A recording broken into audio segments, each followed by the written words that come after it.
Oh gosh. Well, I don't think I did any volunteering up until the year that I was getting ready to apply for medical school. And so it was, let's see, it was October 2017. Sounds right.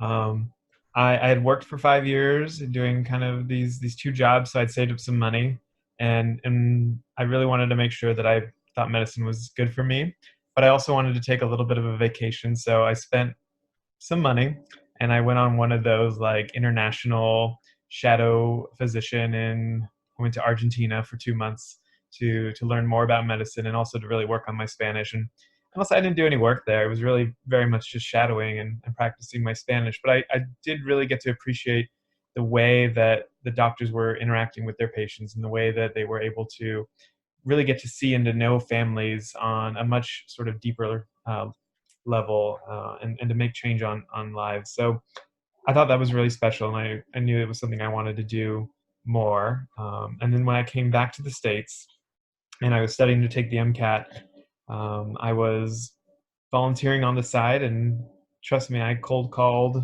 and emailed probably double digits worth of people trying to get volunteer opportunities. And I got a lot of no responses. I got a lot of not at this time. And then I was lucky that one of them said yes. And so I would really recommend if you get a no, that's okay. Just keep going. That's one more away from getting the yes that you're looking for. And though it takes some time and takes some energy, it's really, you're going to medical school and this is not going to be the hardest part of the journey. So keep it up and keep looking and look for experiences that you don't know if you want to do and look for experiences that you know you want to do. I mean, try it all out because it's all very different. Kyle, that's a fantastic point that I just want to really drive home the power of cold reaching out.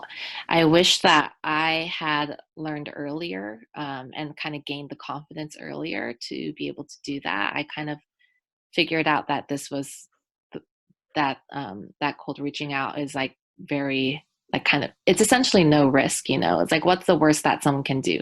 They can say no or they can ignore you, in which case you're in the exact same place that you are already. So it's like I think kind of like what I was saying before, like realizing that doctors aren't necessarily to be put on a pedestal; they're human like anyone else. In terms of specific tips of cold reaching out to people, be very, very succinct and direct in your email or however you're corresponding with kind of like who you are and what you're reaching out to them for, because I can tell you most doctors I know don't really read very long paragraph filled emails from people they don't know.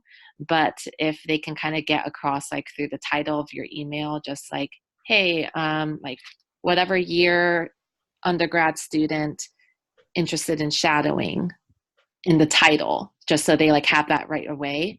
And then in like instead of like a hello or thank you for your time, which they are probably just going to see as spam, and then just like very quickly just be like, I'm so and so like student at this school, I'm interested in medicine, I found you from XYZ, would you have time to meet so that we can talk about XYZ,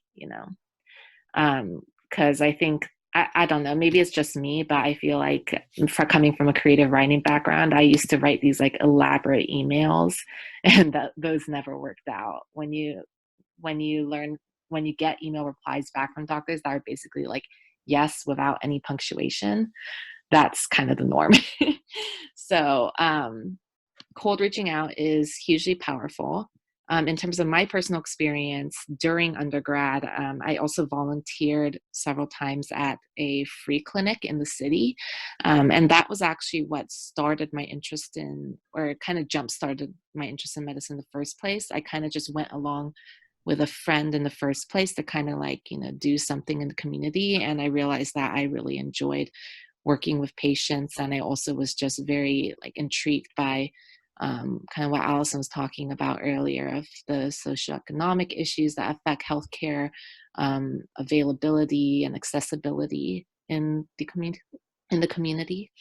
Um, and let's see what else. Oh, also, if you know any upperclassmen or eventually alumni who work with a doctor for or in a lab for research, or they work in a gap year position like a medical assistant or something like that, you can reach out to those people to get connected as well. Maybe a little bit easier than cold reaching out, because then at least you know that you probably will get a response because someone's like kind of vouching for you and can ask for you in person. Mhm. Well, Lisa really hit on all of the big points. I think, I guess, just to add my own personal experience, my first clinical experience was through my clinical research. And I got that through, we have a Bio 199. I think most schools do, kind of database of all the research that's going on. And I cold emailed a million people until I got one. And it was a lot of luck, but you won't hear back from most of these people. But just keep sending them. I like the advice to make the email headline, the subject line, kind of very specific. Otherwise, it might not even get opened. I actually get a bunch of people emailing me somehow asking for research because I'm still on the Bio 199 research page for UCI. And I kind of usually just ignore them because I'm not connected at all to it. So keep emailing. Your emails might not get read. Just keep trying. Good advice. Right. So I have a little bit of a different story. I actually volunteered at a hospital starting in high school. That was kind of my community service to help get me into college. The nice thing about that was I was able to kind of keep my connections with the physicians I worked there, and was able to do a little bit more hospital volunteering slash shadowing during one summer in college, and then really didn't have any hospital shadowing or community service in the hospital for quite a while when I was in college because I was so busy doing other things. And then my last sort of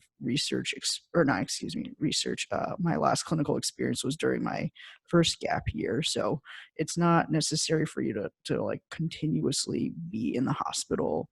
But I will say, look at your local hospitals, and a lot of them will have pre-set up volunteer programs, which is how I did volunteering in high school to see if you can work there.